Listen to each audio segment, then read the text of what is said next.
As usual here. Bear with me, please. Okay, that seems to be good. How is everybody doing this evening?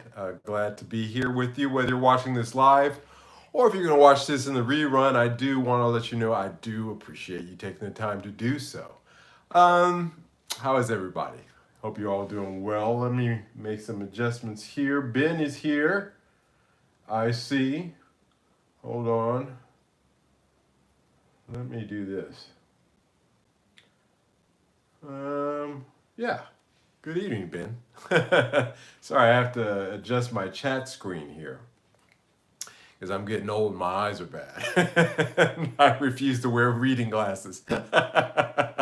So basically, gotta make best do with the technology I have. Um, well, it was an interesting week, getting back into the swing of things after the Christmas and New Year holiday. Um, and if you haven't checked it out yet, I put out a video yesterday, about the hidden costs of buying import parts, basically. Although I do want to say secondhand but that's a whole separate subject in itself. Secondhand parts, that's not a great thing in itself either. But if you haven't checked that video out, please take the time to do so. I would really greatly appreciate it. So that got out there this week. Actually, that's my first posted video for 2024. So hurrah. Or what do they say on the gray? Huzzah. So that's a good thing. I was very pleased to put that together and get that out. It's always an issue of when you're upgrading your equipment, you can get something and it just doesn't quite work. I got a new light, and that thing is just too bright. It washes everything out. So that was the funny thing that came up this week, was me actually trying to improve my lighting in my video. I have a pretty good camera. It's served me well actually since I started making these videos. And so, hey, Matty Two Hats, welcome. And it served me pretty well. It's actually a 4K camera, but I think in the years that I've had it, I finally figured out how to use it. That's one thing. The other thing is, since it is such a good camera, I don't feel a need to replace that, but I am seeking to improve my lighting. That's one thing that I'm trying to do here. So this week I experimented with that. You can see that in the video. Frederick, welcome. Welcome to you. You can see a little bit of a hope improvement in lighting quality in that video, just for what I paid for that thing. And just investing in that kind of stuff. This week, nothing on the guitar front per se. The parts casters are all in different stages of completion or not. Orders for clients right now, I put a hold on. I'm trying to wait for Japan to open up. As you know, their holiday their holiday really starts from New Year's. So tomorrow will be the first day that they really open up. So that will be that. Yeah, man, just a standard week. Nothing really interesting, nothing bad, which is always good. Good, positive, healthy vibes going on. I hope the same was with you guys this week. I don't have, usually with these videos, I will pick a subject and or several subjects, and I'll eventually try to tie them all together to keep it interesting. But quite honestly, this week, I couldn't think of anything. There was nothing that came up per se that got the writing juices going to write a script and tie some interesting things together. which is a good thing actually, because it's always good to relax the mind sometimes. Hey Mike, how has your experience been with Bandcamp? So great. So I was going to say I'm opening up. I do have one subject I want to touch on Epiphones, but I am opening this up to questions tonight, and that was great, Maddie. Bandcamp changed their owners late last year. Prior to that, they had a very good reputation, excuse me, in terms of promoting artists. Um, their editors' picks were a little bit more or less payola-ish than you'll find over on other things like iTunes. And they had a great reputation of paying out immediately. And that's still been the case. When somebody buys a copy of the Asanoki Ants in the Pantry album, if you guys haven't checked it out, it's on Bandcamp, please do. Or they buy a single, within 24 hours or less, that money is in my account. So that's good. With iTunes and those others, I had to hire a CD Baby as an aggregate company to go out and to get the money from them, collect the money from them. And I would have to say that the pay from Bandcamp is a lot better too, than way by magnitudes. It actually makes sense, and as a artist, I feel good about it. I don't feel good about iTunes and some of the others. Mickey Newman's in the house. Mickey, a wonderful evening, he says to everyone. Happy and healthy 2024. Right back at you, man, and everybody out there. I do wish you guys the same. Yeah, you guys know how I feel about iTunes, and I'm sorry that I put my other 4 or 5 albums on iTunes. I am eventually this year hoping to switch them over to Bandcamp. But with that change in ownership, there has been some grumblings that I've been reading. Uh, People are feeling that they're not as responsive, and that the big changes are going to be coming up this year with Bandcamp. So right now it's in a state of flux, I guess is the answer to that. Maddie Two Hats, been thinking of using Bandcamp. I want to avoid Spotify the moment I upload my songs to YouTube. Yeah, iTunes, Spotify. I meant to say, I keep saying iTunes, but Spotify. I'm sorry. Yeah, please. Yeah, again, I'm sorry that I've submitted my stuff to them, but at the time, that was the party in town. Steven's in the house. Good evening, sir. Welcome. Glad to have you here. Yeah, I'm not happy with Spotify at all. They're the ones that I had to get CD Baby to chase my stuff down, and then they take their cut, and at the end of the day, it's just not worth it. But I think Bandcamp, for now, as it stands, is the best alternative out there for artists and musicians to use. Again, like I said, they take their respectable cut and then they pay you the rest, and that's about all there is to that. Couldn't argue with that, and it's a good, it's a good piece of change. It does add up. So, what are we talking about tonight? Epiphone? Well, I'm taking viewer questions tonight. I very rarely do that, and to be honest with you, Steven, I kind of had a brain fart this week. I couldn't, there was really actually, there's nothing that really, got the creative juices going and writing a script for tonight. No topic that was screaming to be discussed or pointed out.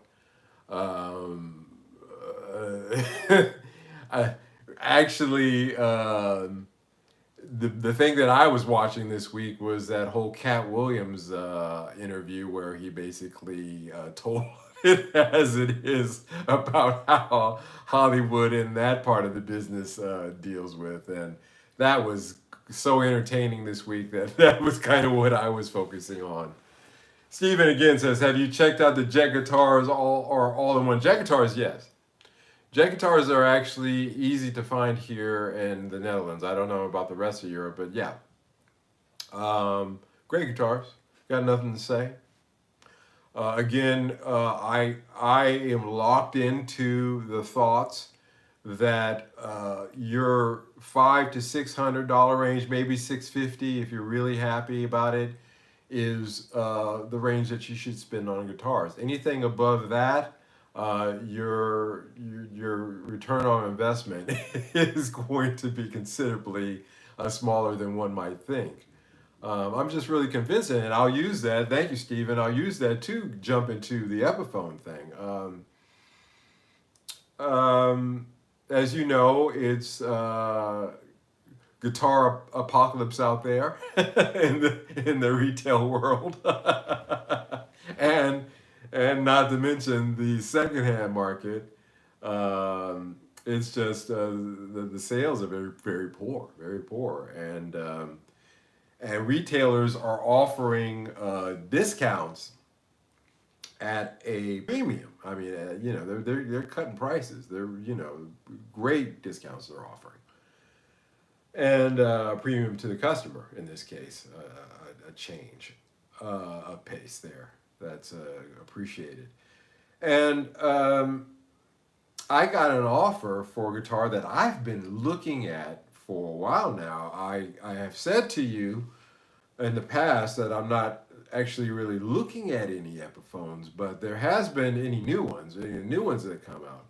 But there has been one Epiphone guitar that has been on my radar since it came out. And I never talked about it. There's a few, because, Three Chord Dave talked about it, and at the time I didn't want to be redundant and step on his toes, and so I didn't get into it. But there's been a fair enough time between his video and this one where I can say what I think about it, about what that guitar is as well. Steven says, yeah, okay, that was to Mickey. Good evening, Carl, in the house. Welcome, welcome, welcome, welcome. Thank you so much for showing up. Good to see you. And believe it or not, guys, that guitar, well, without the unneeded suspense, is the Epiphone Nancy Wilson guitar, her signature model guitar. That guitar, in my opinion, in terms of a value proposition, I always talk about what's a good value proposition. That guitar is the best value proposition, not only for Epiphone, but in its price range for dang well a lot of guitars. I got an offer from a local dealer for 500 euros for that guitar. So let me look that up real quick. What does that come out to? 500 euros, say USD.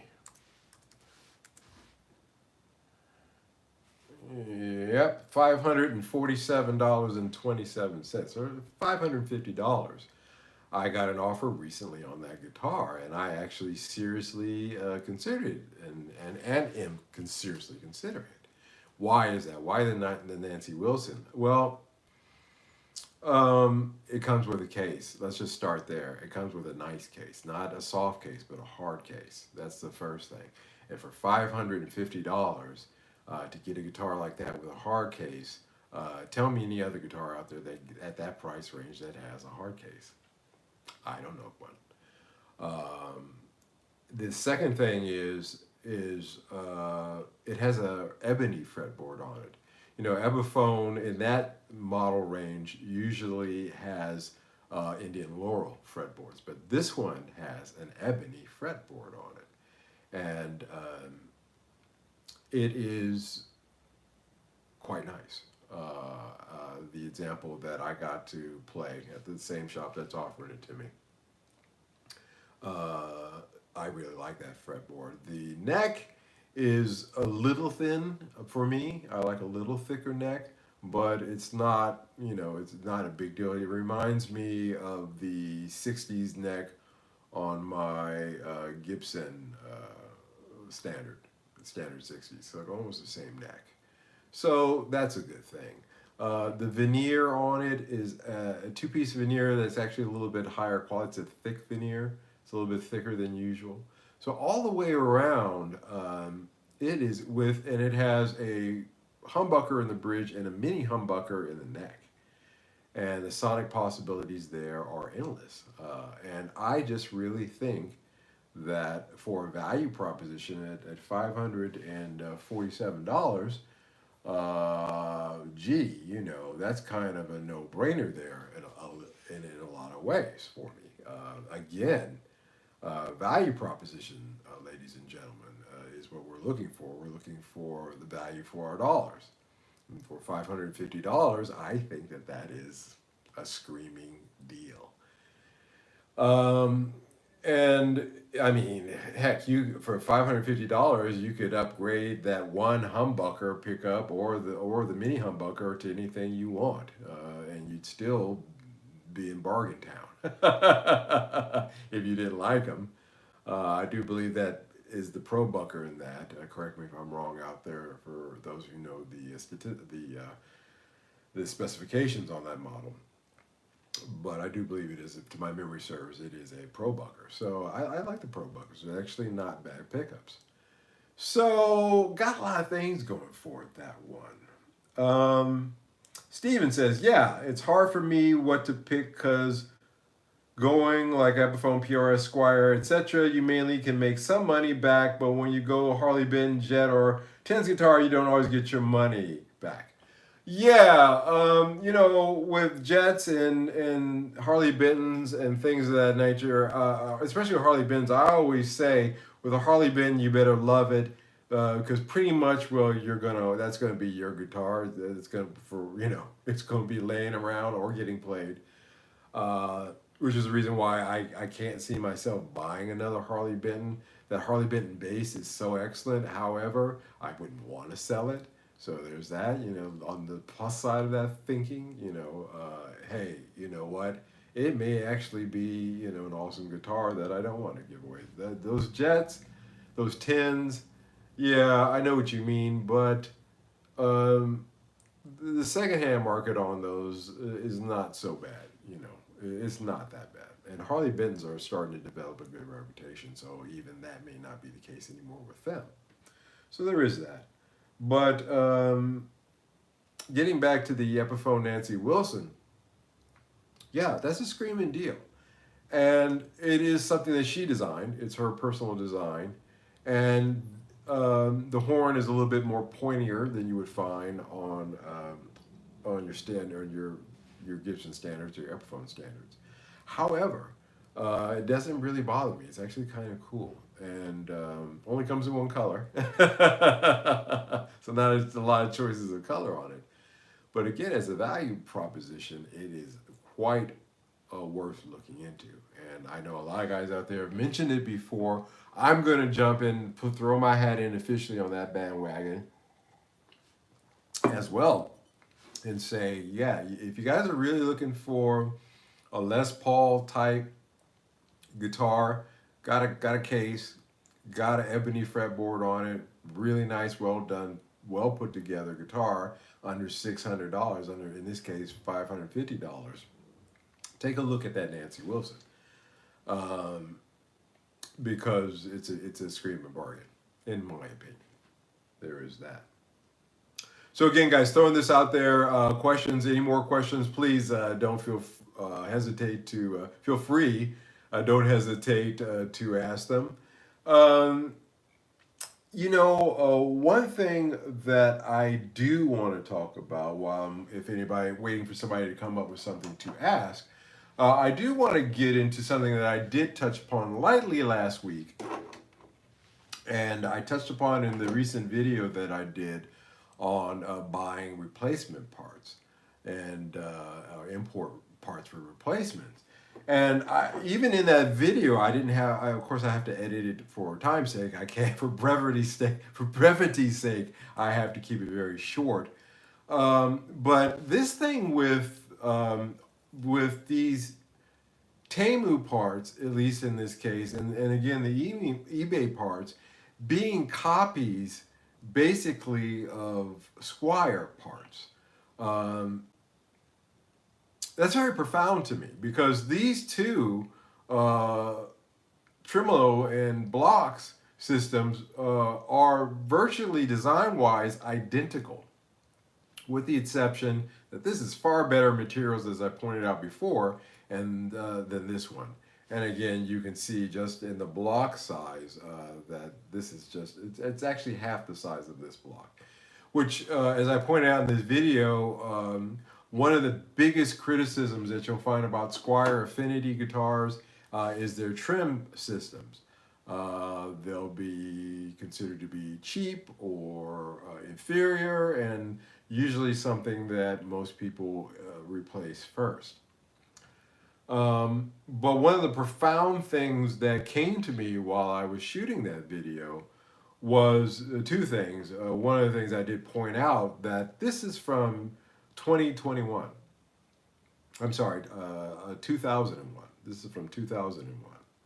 Basically a 22-year-old part. This is a recent made in Japan, both made in China. But this thing has been criticized as being cheap, but my gosh, it sure has held up in those 20 plus years. Do I have the confidence that this one will?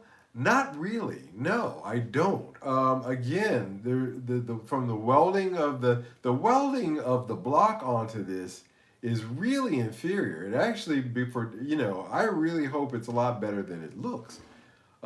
This thing is held up for 20 years. So to be frank with you, all the criticisms of the Affinity parts, especially on the older ones, the older models like this one comes from, I don't think they're well founded at all. At all. Steven says, do you like Wilkerson at all? I don't much when it comes to parts, but some. Well, one thing I will say when it comes to parts, do I have them here handy? No. That I was talking about in that video. So if you haven't checked it out, Stephen, please do. I just put it out about the hidden cost of import parts. I was talking about the tuners that I got from eBay. And at the time that I was ordering those, I have another parts caster guitar that Fern, my local luthier here, is finishing up. He's finishing up the next setting, which is something I can't do myself. That really takes precision instruments that I don't have. So he's setting the neck, and I said, hey, while you're at it, why don't you throw a set of tuners on that one. You order them, and I'll find some for this next project that I've got lined up. And he said to me, well, I just use the Wilkerson tuners. He says they work just fine.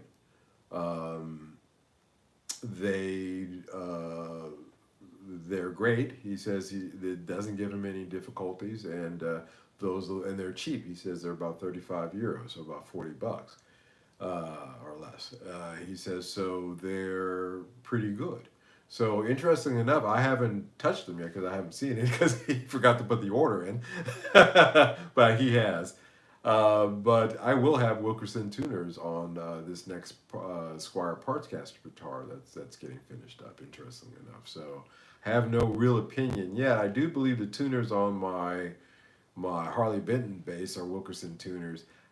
Again, with that bass guitar that used to be propped up against the wall here, I've given it its own stand and a little bit more respect that it really does deserve. That thing, even though it was leaning up against the wall, when I took it in the room and was sitting it down and getting it set up for its better home, it was still in tune from the last session I did. So that's how good those tuners are, the Wilkerson tuners on that bass. So that much I can say, that Wilkerson is not a bad way to go. Mickey says, best way to upgrade any Squier is to use either better fender parts or brands like Goto and Schaller.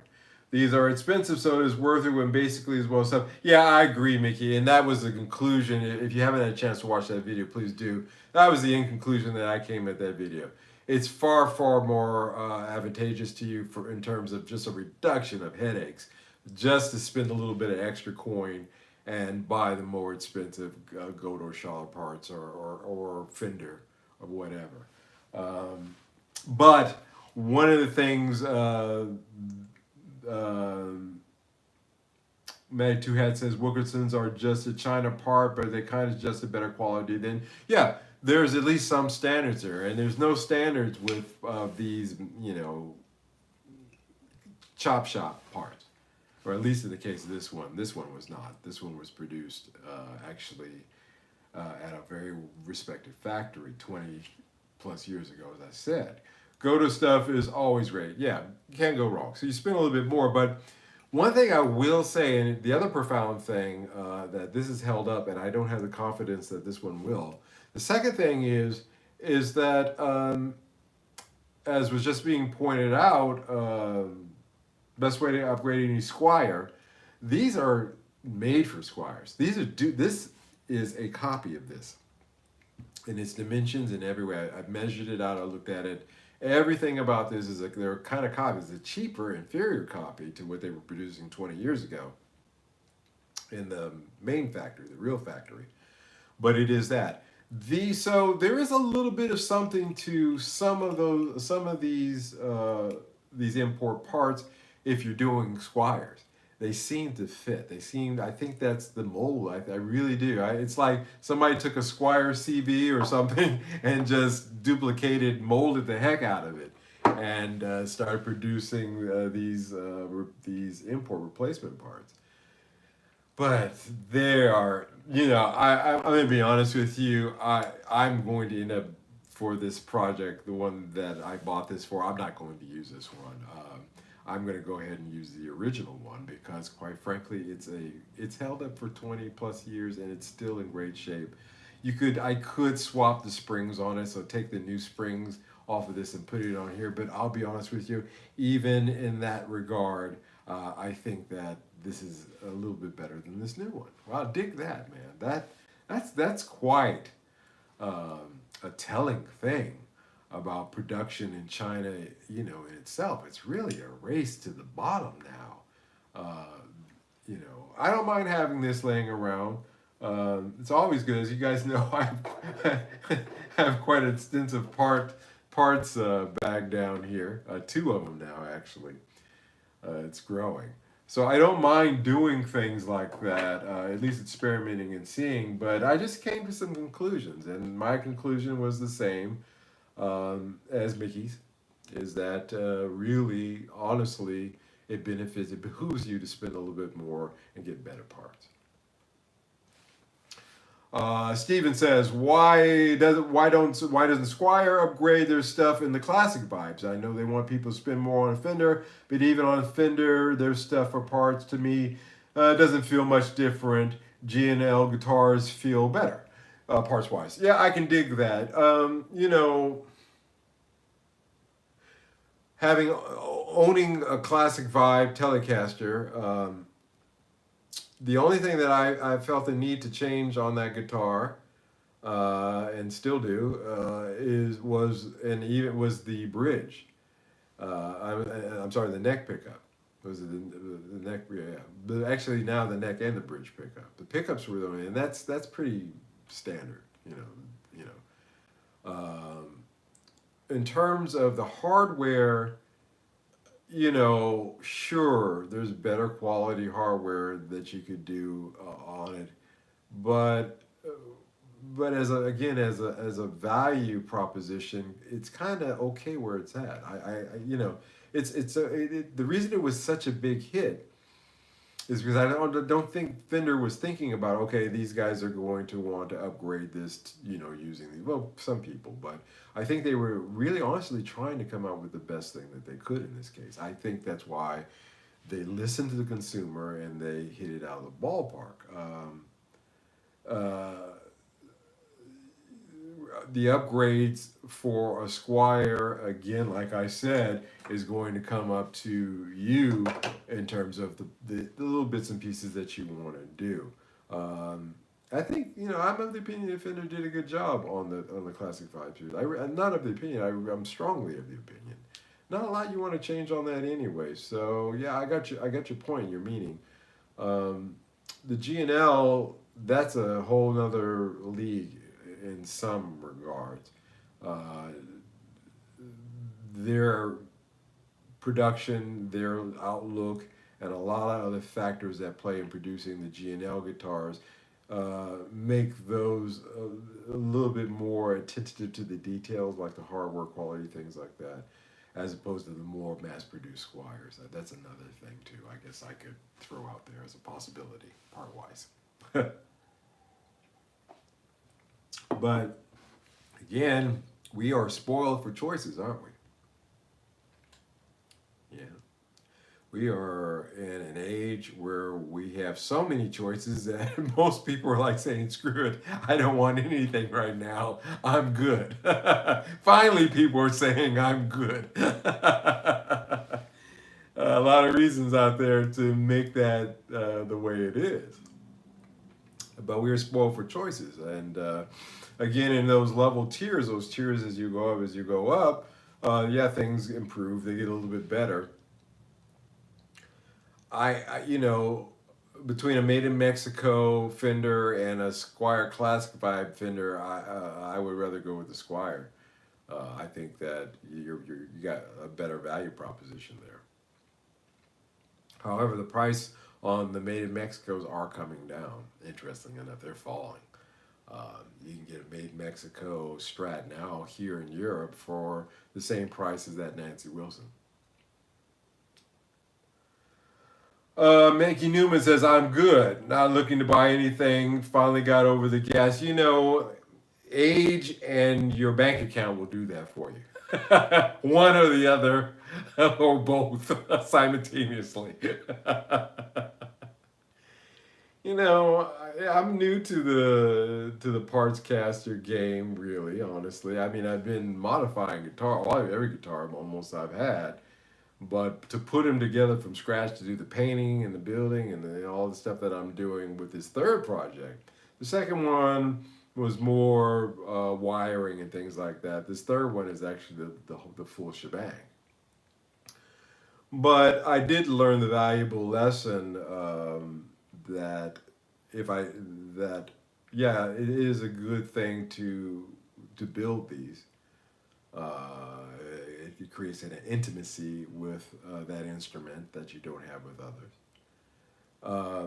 But there is a value, there is a lesson that you do learn there in terms of the value of buying better parts for it. Don't try to go to Temu or the eBay route because it's just it's just not worth it. I mean, for what I mean. I got this for, what did this end up costing? Like €6, €7 I paid for this thing. So I'm not really heartbroken over the fact that I bought it and I'm not going to use it for this project as I thought. However, I don't want to do that too much. You know, €7 can add up. Become 14, then become 28. You guys know.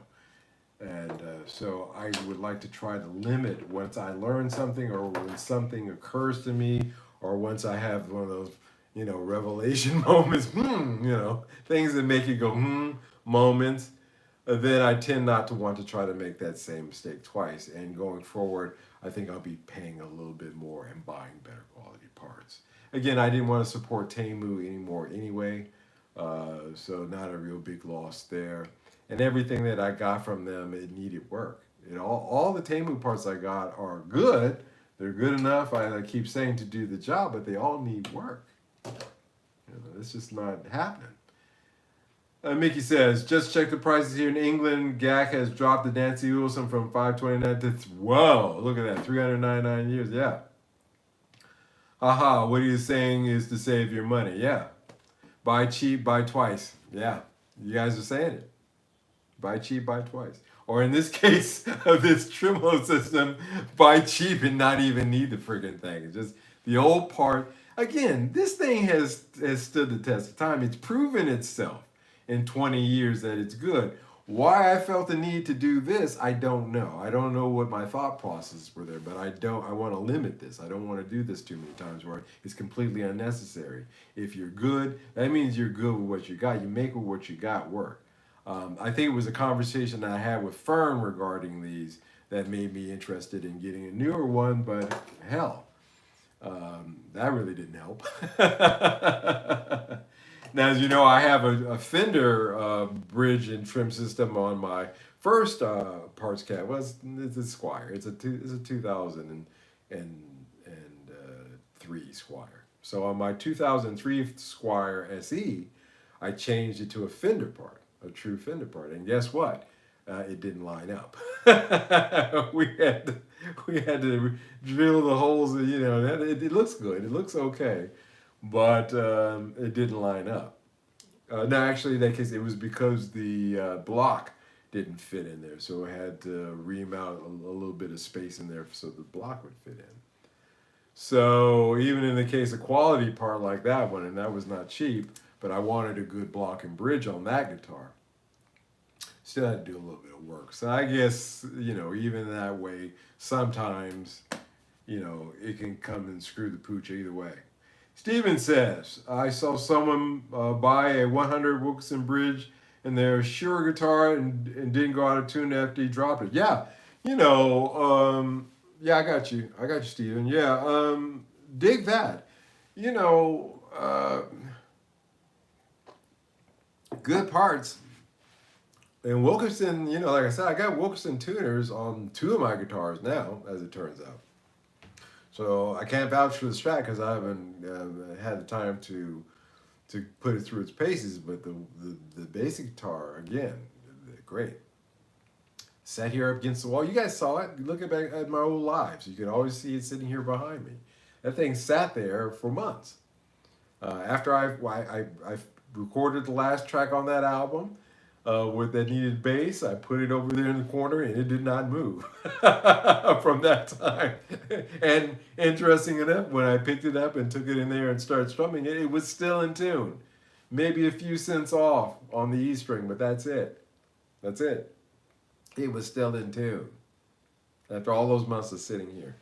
So yeah, Wilkerson is in that mid range. They're in their value proposition because you can get their parts from 30 up to 100. But I think that's about as high as they go. But yeah, dig that. There's that. So, what am I saying tonight? Oh, a whole lot of nothing. A whole lot of nothing. Both my parts casters, Mickey says, both my parts casters, Japanese made, go to trimmed, but absolutely perfect. Buy 80 pounds each. Worth it.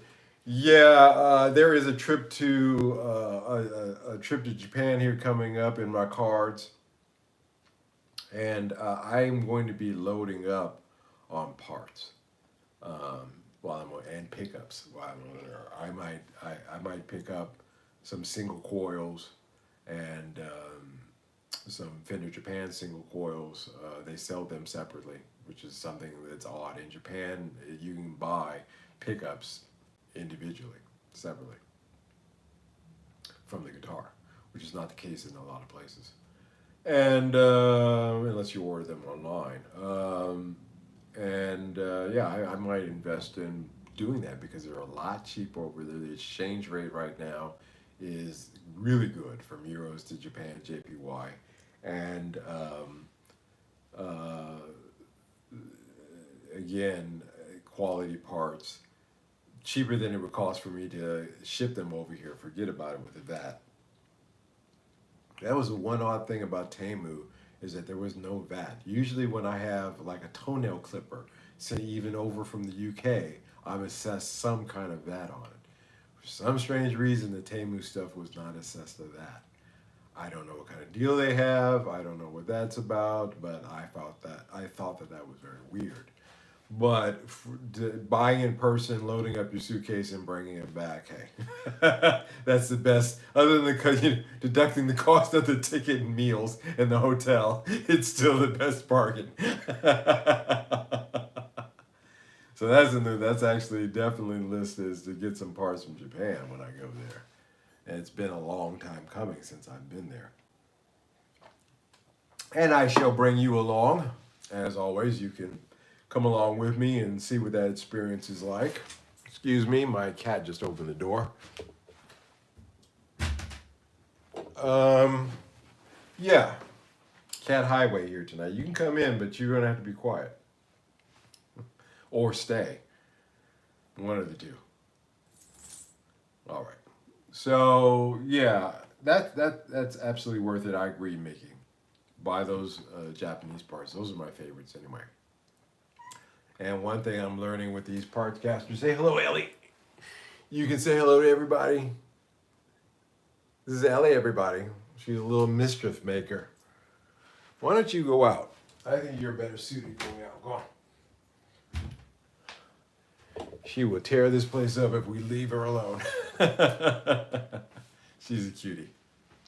Yeah, Japanese parts is definitely something that I want to invest in when I get there. So that's in my future cards. Anyway, yeah, I thought I'd bring that up. I found that to be very interesting, a lesson that I learned this week. I said I didn't really learn anything this week, but I did. I really learned the lesson that the cheap import parts really aren't worth it. I mean, again, with this neck, I mentioned the fact that I said it was this hole, but it's actually this hole. This hole is not reamed all the way through. And I have a 10 millimeter drill head that I can, reamer that I can put in here to get it right. But for God's sake, who wants to?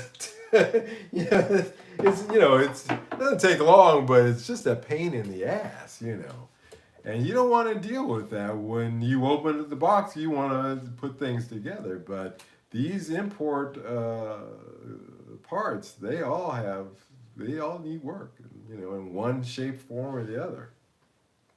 And so, if I had just bought a Mighty Mite neck or something like that, sure, it cost 4 times what I paid for it, but it would be good out the box. I really wouldn't have to do it, and the parts would fit no problem as well. So, yeah, spend a little bit more, you get what you pay for. Get what you pay for. That should have been the title of tonight's live stream. You get what you pay for. Gosh, is that not a true statement? In light of what I found out with these import parts, it's a very true statement. Anyway, so there's that. No, the thing that I was paying, I alluded to at the beginning today. By the way, it's still open for questions if you guys have any. But one of the things that I was looking at was the now infamous Cat Williams interview. Cat Williams is a comedian. He's very high IQ. He's got Gemini disease, much like Prince. As a matter of fact, personality-wise, they remind me a lot of each other in some ways. Way of thinking, too. But he came out with an interview, and he basically exposed Hollywood for the den of vipers that it really was. Cat Williams is a comedian. He's an American comedian. He's been on the scene for decades. He's done a few movies, most of them, low budget comedy movies, but he always stuck to a principle that he did not want to let this music industry take away his dignity or his manhood. Or, I can't say his exact words, because again, I try to keep these live streams PG as possible. But there's a certain part of his anatomy that he didn't have to give up in order to get what he needed to do. Friday, yeah, he was in Next Friday. So he played a character in Next Friday.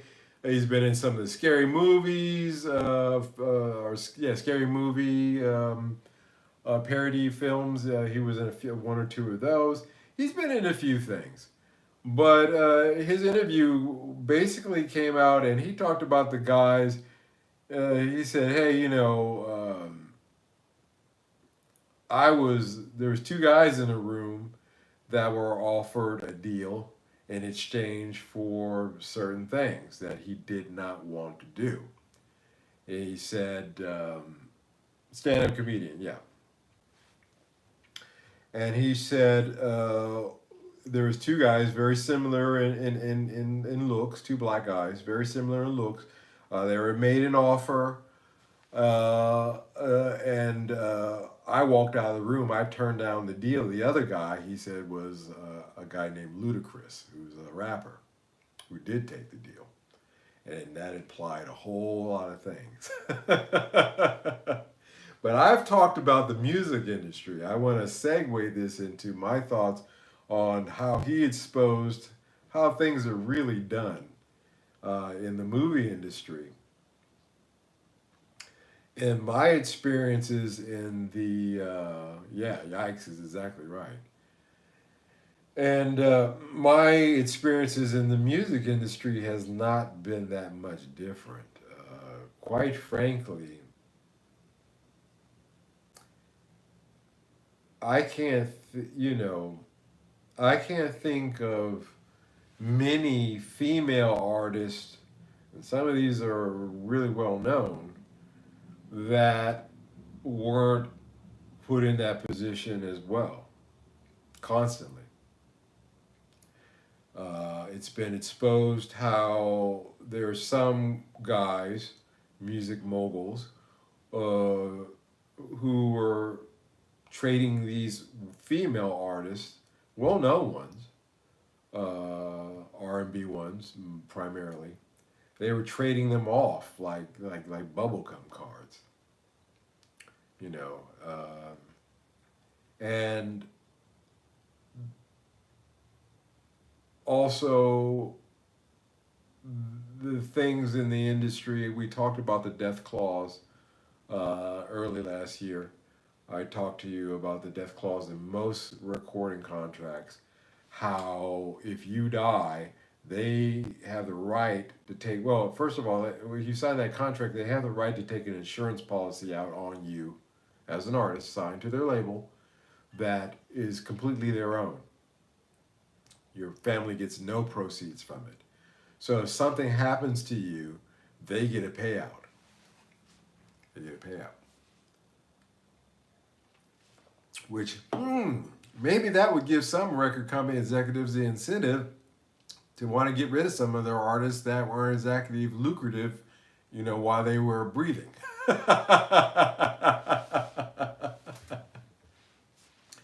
And I gave you guys an example of that, of an artist back in the 60s. That's exactly what happened to him. That's exactly what happened to him. And, you know, again, that Cat Williams interview put me in the mindset of thinking about the industry and what a complete, MF it is. Steven says, they say sign here and we will screw you and your family out of the hard money you're in. Again, very few artists, recording artists, end up with a private chalet in the south of France at the end of the day. The majority of them end up either successful through something else other than music, or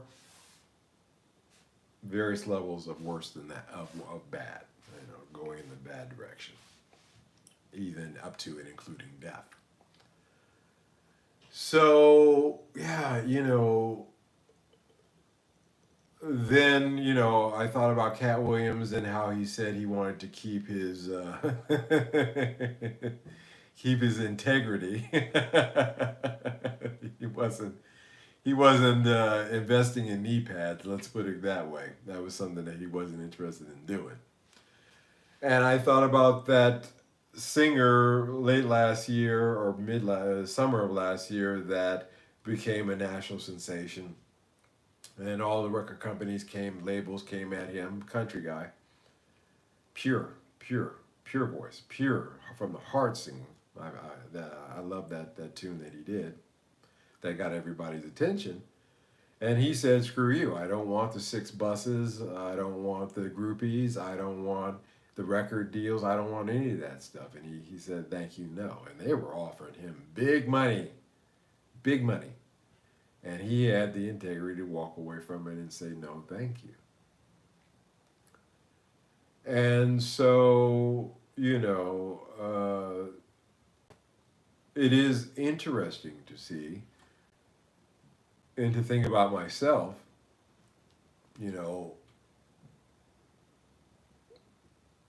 would I have the cojones myself if somebody came up and said, you know what, Mike, we're gonna buy your entire catalog and we're gonna give you X, Y, and Z, if I would have the cojones to say no, knowing full well, knowing contracts very well, knowing the 6 different ways of Sunday, they can screw you over and will, and somehow or another you end up worse off than you were, and that's almost always the case.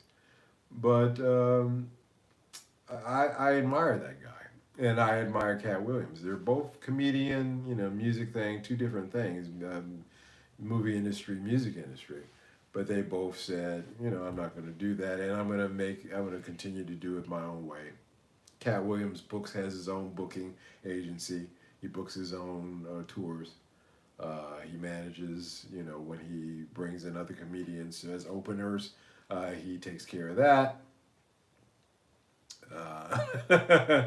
And sometimes not great, but he does take care of that. So basically doing it themselves on their own.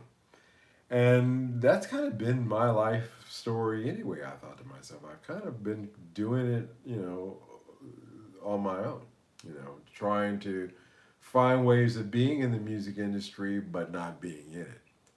And I always liked my corner seat. I always liked the spectator spot that I got. As a second engineer working at different studios in LA, nobody really pays attention to you. If you know how to cloak yourself in silence and just be there, do the job, but do it silently,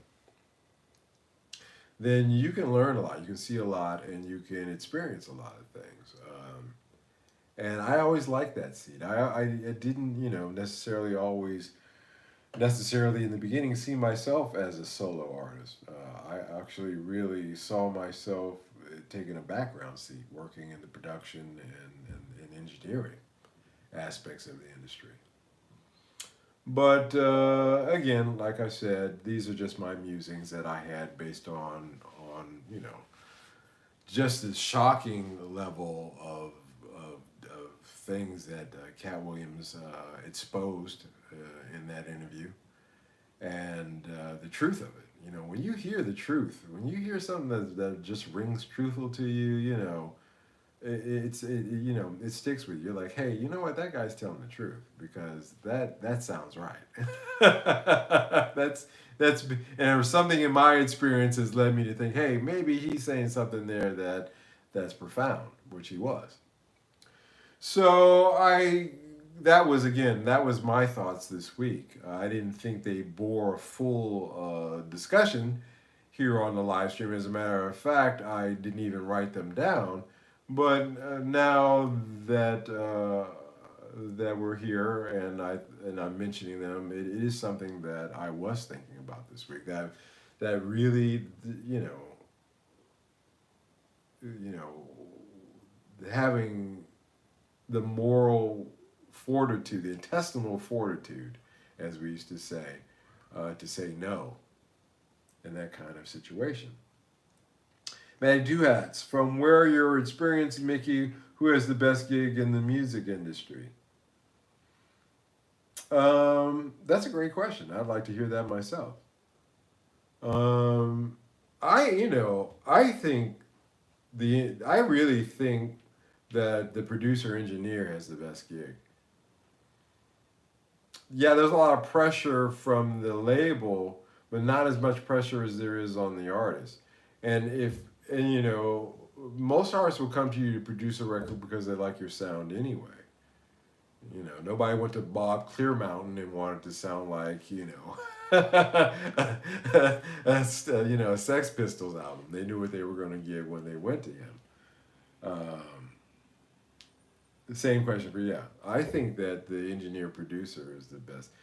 My favorite period of working on an album is when I'm mixing it, because I've learned to be a great editor over time. And I saw an interview that somebody recommended to me. I think maybe it was you, Mickey. Somebody recommended that I look at the Sunset Sound interviews regarding Prince, his engineers, his musicians and people around him.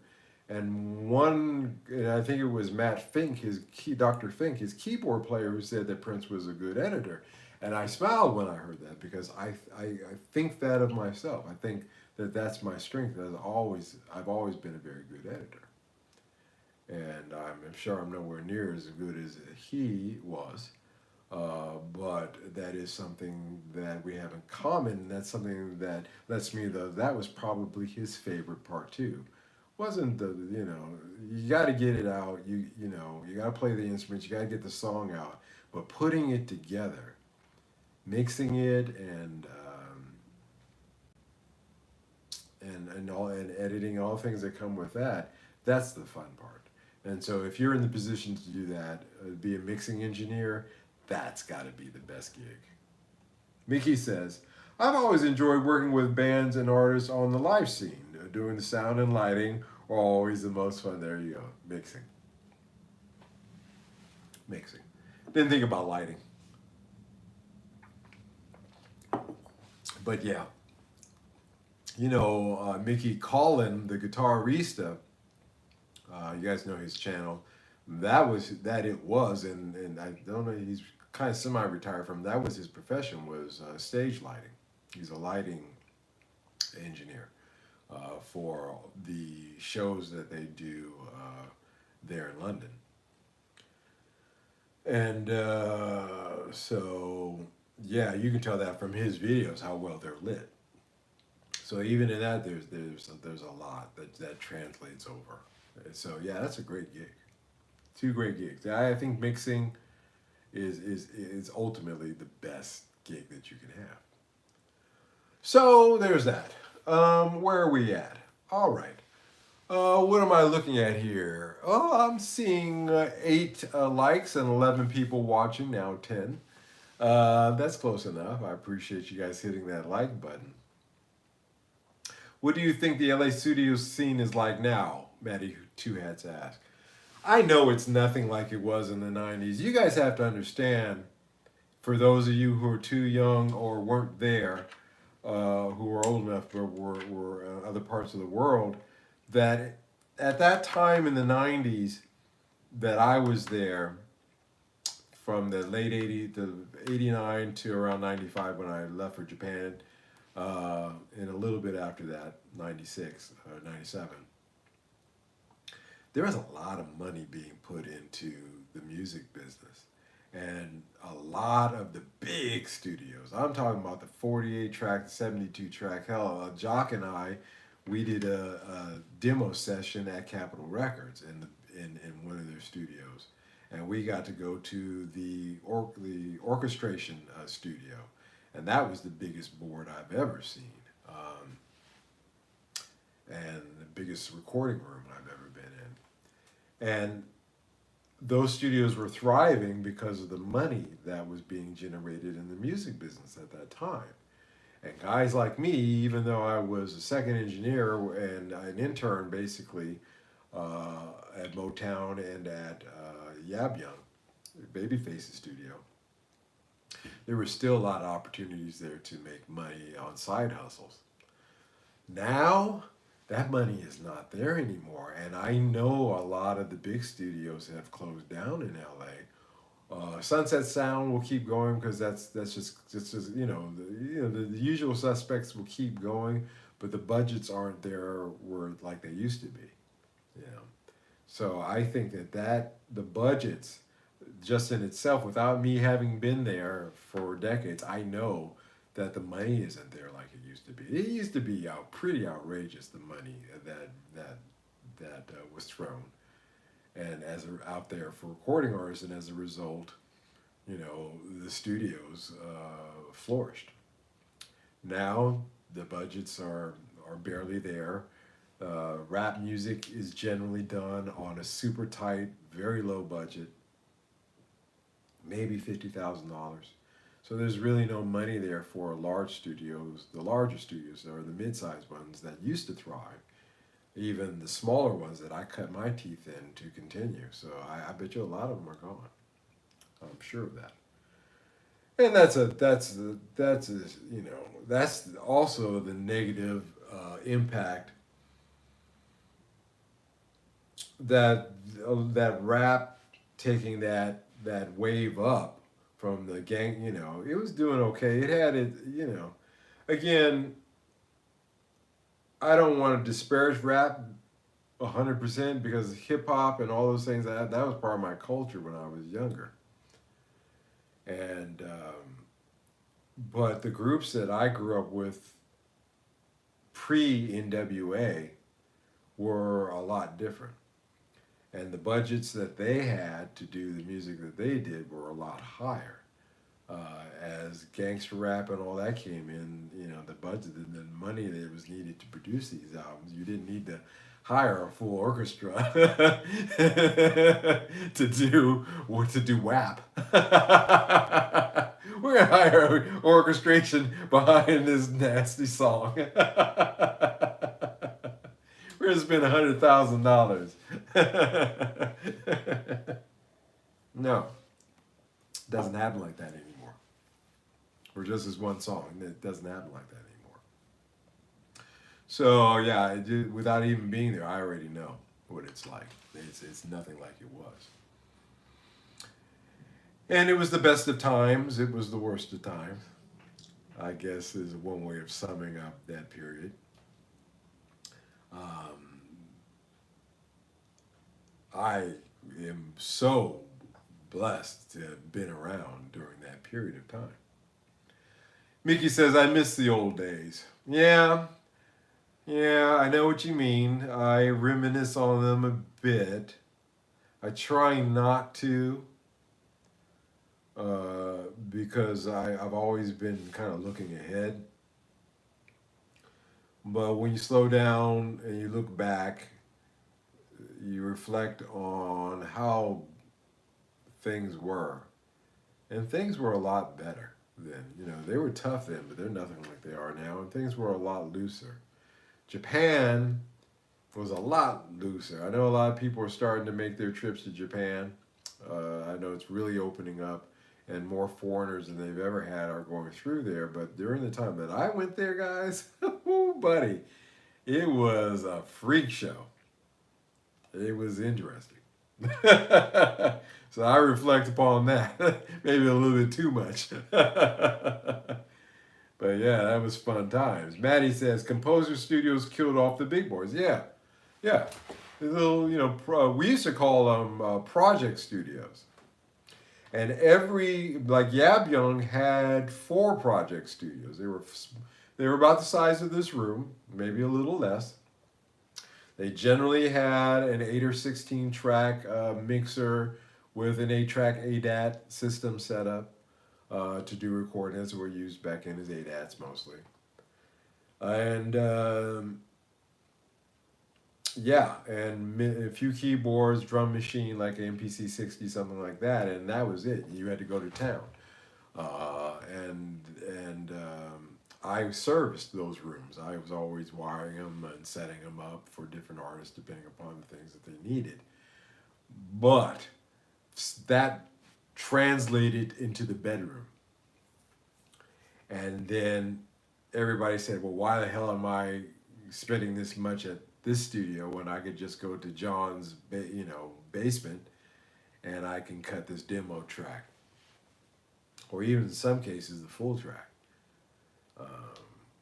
Most of Prince's albums were recorded in the basement of his house on a 16 track. 1999 was recorded on a 16 track in the basement of his house. Dig that. So, but anyway, I digress. Yeah, the project studios killed it, and then everybody got a Mac, then everybody got Pro Tools, then everybody or whatever else, and that was the end of, like I said, those mid to smaller studios. I know they're gone. The big boys, they're lean. they're not having the parties that we had in those suckers back in the 90s. Trust me, you're not seeing that anymore. So yeah, that's what I think about that. I do agree with that. Composer Studios did kill off the big boys. So, what am I saying? Again, a whole lot of nothing. Maybe something there. Maybe there's some meat to the bone there tonight. But I really didn't have a theme tonight. I just kind of wanted to sit here and talk to you guys. See what was going on with you for a change. Doesn't make for interesting live streams, I guess. Maybe it does. Exciting ones, but I liked it. I enjoyed it tonight. Coming up this week, again, with the regular content, uh, I'm of the mindset to scale those back unless I have something like the last one really profound to talk about. I'm thinking about including an extra live stream in the middle of the week. So do Sunday at Mike's and like Wednesday, halftime, the halftime show with Mike on a Wednesday. Maybe a little earlier than this, maybe at a different time of the day, maybe during the daytime for me. But doing a shorter live stream midweek. I don't know what you guys think about that. I'd like to re up the format of this channel. Heck, we have been doing this channel for quite a while now. And we seem to be stuck in this 2025, 22, 2300 subscribers zone for a while. And I think it's time, and we're certainly in position to try to up that. So I don't know what you guys think about that. I'd love to hear your thoughts on that, if you will, down in the comments section of this live stream, if you take the time, about what you think about me doing an additional live stream and making my regular content maybe once a month that I put out a edited video like that. Something to think about, something I'm considering. Love to hear your thoughts on the subject. So coming up this week, I don't know if I will be preparing anything for the regular content. If Fern does finish with that parts caster, then certainly then I will be featuring that, talking about that. That is something that I am interested in. I think a midweek stream is a great idea. Ben says, "Yeah, but what time, Ben? Is kind of what would be a good time." It's not going to work out for everybody. I know this time slot works for a lot of people in a lot of time zones. During the daytime here in the Netherlands, when would that be a good thing? So something I'm considering, or maybe again just keeping this time slot to a Wednesday 11 o'clock, 11 p.m. So yeah, something I'm thinking about doing because you know, uh, you know, I like to reach out through the live stream format a little bit more. I enjoy it.